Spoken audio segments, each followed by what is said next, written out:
Hi guys, so for today's vlog, syempre bago tayo gumala, kakain muna tayo ng breakfast. So umpisahan natin sa pagtimpla ng kape. So na-turn on ko na yung coffee maker.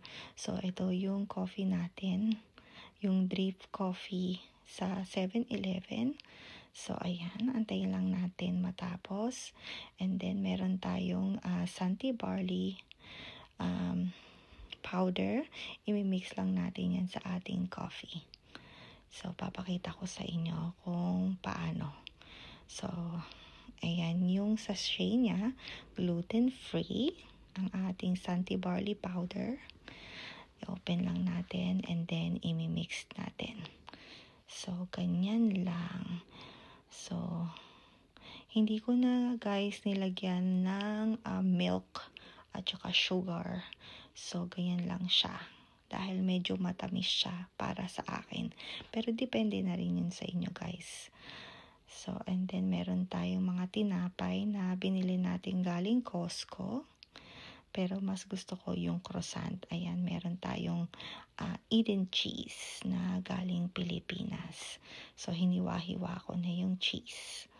So, ganyan na lang muna and then dadagdagan ko na lang later. Kasi baka hindi ko rin maubos at sayang lang. So, masarap siya talaga. Mas gusto ko guys yung plain lang na croissant. Meron din siya yung parang chocolate din ata yun eh.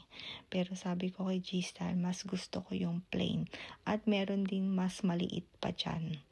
Ayan, pero sabi ko ito yung kuhain niya sa Costco. Ayan, pwede nyo rin siyang i-warm ng konti. So, kain na tayo. At ito naman ang ating lunch. Ayan. And then, yun yung binili natin sa Costco at nagluto ako ng scrambled egg. At meron tayong tuyo. Hindi ko alam kung ano tong meat na binili ni G-Style galing sa Costco. Ayan, at meron tayong hot rice. Siyempre, weekend, pwede tayong kumain ng rice. Ayan, pero minsan iniiwasan ko din talaga mag-rice. Ayan, pero siyempre, weekend naman. So, cheat day natin yan, guys. Ayan, kain na tayo. O, diba? Gutom na gutom yarn. So, kumakain na rin si G-Style. Ayan. At syempre, tinimplahan ko rin siya ng kape. At tingnan nyo guys, nagkakamay siya. Ayan, diba? So, si G-Style talaga, napaka makabayan. So, ang sarap din niyang kumain, lalo na pag nagkakamay siya. So, habang nanonood ng games. Hindi ko lang sure kung anong pinapanood niya ditong game, kung basketball o yung football. So, di ko na matandaan guys eh. Pero nanonood siya ng game. Ayan. So, later gagala na rin tayo pagkatapos naming kumain. So, dahil nga medyo malamig na dito sa Japan, kaya minsan nakakatamad na rin gumala. So, ayan, chinecheck ko lang ang aking phone. Dahil check ko anong temperature sa labas.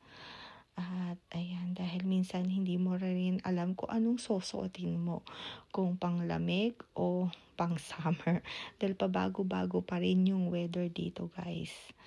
Ayan, at syempre, check din natin ating mga followers. So, engagement is the key talaga. Yan, talagang make sure ko din na nakapag-reply ako sa inyo. So, ayan. And then later, ayan nga, siguro, magre-ready na rin kami para gumala. Ayan, chill-chill lang, ayan. And then si Ate Sky nandun sa likod ko, mukhang natutulog. Dahil nga talaga naman, dahil sa weather, sa sobrang lamig dito na sa Japan, ang sarap lang talagang maging couch potato. Kayo rin ba guys? Ano sa tingin ninyo? Ganon din ba kayo? Comment down below kung anong ginagawa ninyo pag weekend. Kung pareho din nyo ba kami laging gumagala or sinasamantala ninyong mag-chill dahil nga pag Monday through Friday ay talagang focus tayo sa work. So, ayan. O, diba? At medyo sinisipon na rin ako. At saka bago din kami umalis, siguro maglilinis lang din kami saglit ng bahay. Hindi naman mahirap linisin yung bahay namin. Kahit na hanggang 3rd floor dahil alam niyo naman yung mga bahay dito sa Japan, maliliit lang din siya. At madali lang ding linisin basta clean as you go. Ayan. Pero yun nga, may mga toka din kami dito sa paglilinis ng bahay. Pero syempre, tulungan pa rin. Masinop naman kami sa bahay kaya nga madaling linisin yung bahay namin. So, ayan, tingnan nyo. Back to eating na naman ako. O, diba? Nag-slow down. So, siguro maya-maya din ay mag-iinom na rin ako ng kape. Ayan. So, ayan, tinatanggal ko yung kaliskis ng tuyo. O, diba? Ganyan ako kumain, guys. Walang kaarte-arte. Ayan, binigyan ako ni G-Style ng suka. Sabi niya, ayan, mas masarap yung tuyo pag may suka. At ayan, nagluto si G-Style ng buttered shrimp. Ayan. Amoy pa lang talagang nakakabusog na. Mukhang madami na naman akong makakain nito. Kamusta naman, 'di ba? Pero syempre hindi natin papalampasin yan dahil masarap siya. At lalo na si G-Style ang nagluto. Ayan. So, kahit naka-ready ako dyan guys, hindi rin kami natuloy gumala. Dahil nga, tinamad na rin kami. Dahil nga, nung after ng lunch, nagpahinga lang sila G-Style at nag-gym.